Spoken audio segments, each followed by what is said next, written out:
ये कहानी ममता की है। बचपन से ही घर में ये एहसास दिलाकर पाला गया कि औरतों को बोलने का हक नहीं है। अरे ममता, जरा जल्दी जल्दी हाथ चलाओ। रोज ऑफिस में देर पहुंचता हूँ तुम्हारे कारण। लेकिन आपका सारा खाना पैक और तैयार भी है। अरे जबान जितनी चलाती हो उतना अगर हाथ चलाती ना तो शायद घर को अच्छे से मैनेज कर पाती। क्या मतलब है? क्या नहीं मिला आपको? मोजे मोजे कौन देगा? ममता भागकर पति को मोजे देती है। वो हर किसी का ख्याल रखती, लेकिन उसके घर में रोज का रोना लगा रहता। अरे माँ, आज स्कूल में टीचर ने मुझे फीस के लिए डांटा। माँ, मुझे अच्छा नहीं लगता कि स्कूल में फीस के पैसों के लिए मुझे कोई भी बात सुनाए। अरे पर बेटा, ये तो पापा करते हैं ना, सारा ऑनलाइन। मुझे तो इसकी जानकारी भी नहीं है। हाँ हाँ, बना लो बच्चों के सामने मुझे बुरा। अरे करता तो मैं ही हूँ, माना, लेकिन मुझे कोई सपना थोड़ी ना आएगा कि बच्चों की फीस जमा करनी है। अरे बताओगी तो तुम ही ना। ममता की अब ये आदत में शुमार हो चुका था। वो हमेशा हर बात के लिए खुद को ही दोषी मानती। एक दिन वो पड़ोस की दोस्त से कहती है, समझ नहीं आता यार, मैं इतनी डम कैसे हो सकती हूँ। बात तो सही भी है ना। अब पति बेचारा नौकरी करे, पैसे कमाए, या फिर ये देखे कि बच्चों की फीस का वक्त है। क्या करूँ यार। पता नहीं, मेरे पति तो सारा काम खुद ही करते हैं। वो तो कहते हैं कि तुम थक जाती होगी, सारा दिन घर बाहर बच्चे। तो अच्छा, ऐसे भी पति होते हैं क्या? अरे क्या बात कर रही है? भाई साहब कभी तुझे किसी बात के लिए सुनाते नहीं? किसने कहा नहीं सुनाते? अरे ये पति चीज ही ऐसी होती है कि बिना पत्नी को सुनाए उन्हें चैन की नींद कहाँ आती है। तो तू भी परेशान रहती होगी कि कैसे, क्या, कब भूल गई। अरे वो तो मुझे बस इस बात के लिए ताना देते हैं कि मैं वक्त पर खाना क्यों नहीं खाती या पार्लर जाकर अपनी साज सज्जा क्यों नहीं करवाती। पड़ोसन बोल ही रही होती है कि ममता के बेटे की आवाज आती है।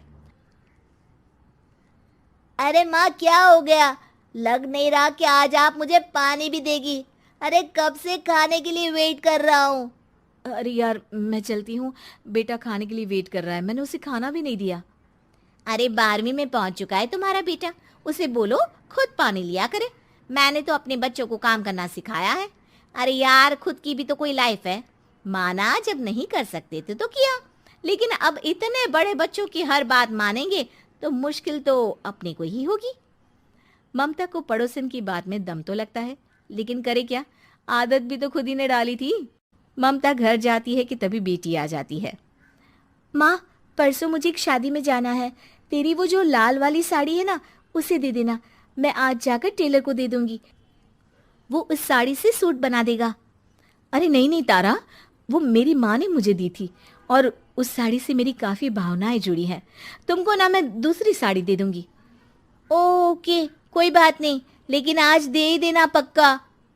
तारा माँ की साड़ी से सूट बनवाकर पार्टी में जाती है, लेकिन जब वो पार्टी से लौटती है, क्या है, मैं तो समझ ही नहीं पा रही हूँ। अरे जब वो साड़ी मांगी थी तो ये छल्ली सी साड़ी क्यों दे दी? मैं ही पागल थी जो इस साड़ी का सूट बनवा लिया मैंने। माँ, जानती भी हो कि कॉलेज में मेरी कितनी हंसी उड़ी। तभी वहां ममता का पति सुनील आ जाता है। अरे गवार औरत, जब बेटी साड़ी मांग रही थी तो दे देती ना। अरे पापा, इनके तो इमोशंस जुड़े थे उस साड़ी से। ममता इतने सब के बाद भी कुछ नहीं बोलती। मेरी बेटी की बेइज्जती हो गई, मैं बिल्कुल बर्दाश्त नहीं कर सकता ये। मैं नहीं चाहता कि मेरी बेटी से कोई भी ज्यादा सुंदर लगे पूरे कॉलेज में। जी, वो पढ़ने में तारा बिल्कुल अच्छी नहीं है, उसकी पढ़ाई पर आप ध्यान दीजिए ना। अच्छा, अब तुम मुझे बताओगी कि मुझे किस पर ध्यान देना और किस पर नहीं। रमेश जैसा ही ये वाक्य पूरा करता है, ममता की बेटी और पति उस पर जोर जोर से हंसते हैं। अरे ठीक है ना, पता ही नहीं चला कि कैसे वक्त इतना बीत गया। अरे कैसे पता चलेगा माँ, हम लोगों के पीछे जो तू बैताल की तरह चिपकी रहती थी, तुझे कैसे वक्त का पता चलता। ममता को पहले सास ससुर, फिर पति और बच्चों की तरफ से इस तरीके की बातें सुनकर उसका मन बहुत दुखी रहता था। एक दिन, सुनो ना, बहुत दिनों से कमर के नीचे बहुत दर्द रहता है। कल मैंने देखा तो एक फोड़ा था। अरे ममता, एक बार अपने पति से बात करो, वो तुम्हारा फोड़ा डॉक्टर को दिखा देंगे। अरे नहीं नहीं, वो तो गुस्सा हो जाएंगे। अरे क्यों गुस्सा हो जाएंगे? तुमको दर्द है? हाँ, लेकिन वो यही बोलेंगे कि ऑफिस जाऊं या फिर तुम्हें लेकर डॉक्टर के पास। तो बेटे से ही बात कर ले। अरे वो तो मैं कर लूं, लेकिन फोड़ा है ऐसी जगह कि उसे बताते मुझे शर्म आएगी। लेकिन कुछ ना कुछ तो करना जरूरी है ना। ऐसे कब तक फोड़े के दर्द से तड़पती रहेगी? अब तो सोच रही हूँ कि इनसे बात कर ही लूं, वरना दर्द के मारे कहीं मर ना जाऊं। लेकिन शाम को, ममता, क्या किया तुमने आज? खाने के डिब्बे में कैसा खाना दिया था? दाल खराब हो गई थी। कब की थी? दाल तो मैंने सुबह ही बनाई थी, खराब कैसे हो गई? अच्छा सुनिए ना, मुझे कहना है कि अरे गरम दाल बंद करोगी तो ऐसा ही होगा ना। बेइज्जती हो गई सबके सामने मेरी।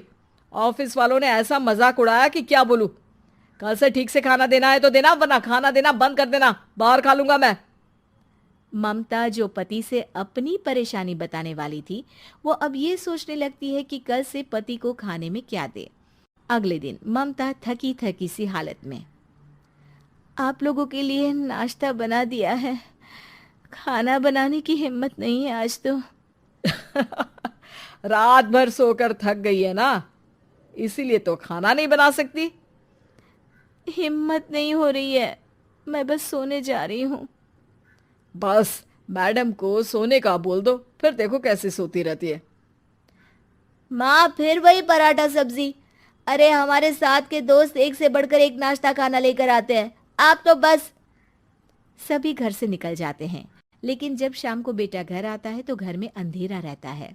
बेटा लाइट चलाता है। क्या माँ, तुम्हारा भी जवाब नहीं है बिजली का बिल बचाने के लिए?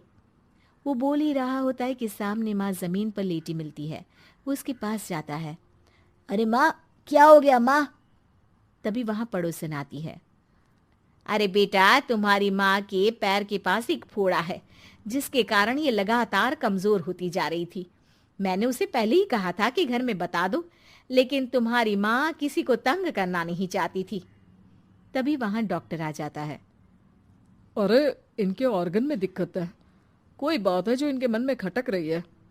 अरे नहीं नहीं, इसके मन में कोई बात नहीं है, कोई काम है नहीं ना इसके पास, सारा दिन बस घर में ही रहती है। देखिए, मैं तो ये नहीं जानता, लेकिन हाँ, इनके मन में हमेशा कोई बात रह जाती होगी, इसीलिए उनकी ये हालत है। अगर आप समय से नहीं ले आते तो हो सकता था कि। अरे नहीं नहीं डॉक्टर साहब, हम पूरी कोशिश करेंगे कि वो ठीक हो जाए। हम लोगों ने अपनी ही परेशानी माँ के सामने रखी, लेकिन किसी ने माँ की दिक्कत को जानने की कोशिश तक नहीं की।